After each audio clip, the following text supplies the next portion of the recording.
Pessoal, boa tarde. Eu estou lendo uma das obras básicas da doutrina espírita, o Evangelho segundo o Espiritismo, que foi codificado pelo Allan Kardec. Algo que, logo de início, já desperta dúvida em qualquer leitor da obra é se de fato é possível conciliar a doutrina espírita com o cristianismo, né? Porque essa obra, ela é uma interpretação do evangelho a partir da ótica espírita. Será que é possível fazer uma harmonização dessas duas doutrinas, espiritismo e cristianismo? Porque existem muitos espíritas que se classificam como cristãos, né?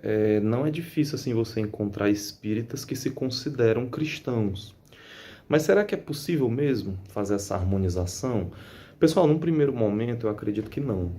Entende?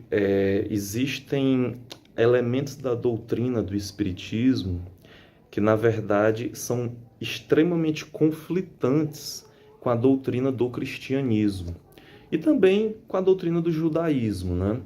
Por exemplo, no Velho e no Novo Testamento, a prática de consultar os mortos, né, que na verdade são espíritos desencarnados, a prática de consultar, de pedir inspiração, de buscar sabedoria, é algo abominado.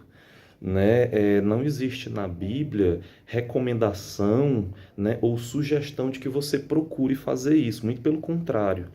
Né? Mas aí já surge algo interessante, né? A proibição, ela revela para a gente que essa prática existia, né? Ninguém proíbe aquilo que não se pratica, só se proíbe algo que existe possibilidade de acontecer.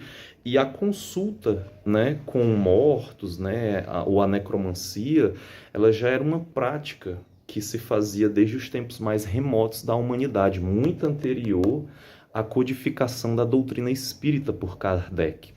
Entende? Então, o que que acontece? Essas práticas eram abominadas, né? Tanto no judaísmo quanto no cristianismo.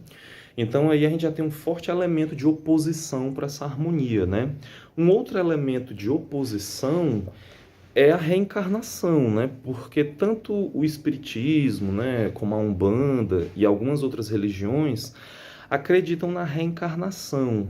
E no cristianismo, a gente tem a ressurreição, entende? Então são doutrinas diferentes, certo? Nesse primeiro momento não tem como se falar em uma aproximação, né? Eu não consigo imaginar Jesus Cristo concordando com essas práticas, né? De que você consulte mortos, né? Ou então de que após morto a alma daquele indivíduo reencarna e anima um outro ser, né? Não é algo que eu vejo Jesus Cristo defendendo. Contudo, quando a gente pensa no princípio fundamental deixado por Cristo, que é a caridade, né, um princípio que ele impera nos centros espíritas, né, também nos terreiros, né, de Umbanda, a gente pode dizer que Jesus está de fato ali, né, porque a prática, né, de acolher o outro que Jesus ele realizava, independente de quem fosse esse outro, é algo que acontece, né, no Espiritismo, assim como também acontece dentro dos terreiros de Umbanda.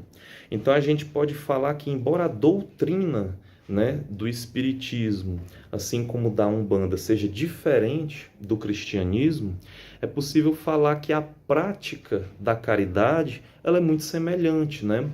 Porque os espíritas, assim como os umbandistas, eles acreditam que estão praticando de fato o amai-vos uns aos outros, né? Deixado por Cristo, entende? Então, aquele Jesus, né, que impediu uma prostituta de ser apedrejada, por exemplo, né, lembra muito um terreiro de Umbanda ou então um centro espírita que, por exemplo, acolhe uma pessoa que é parte, né, da comunidade LGBT, por exemplo. Né?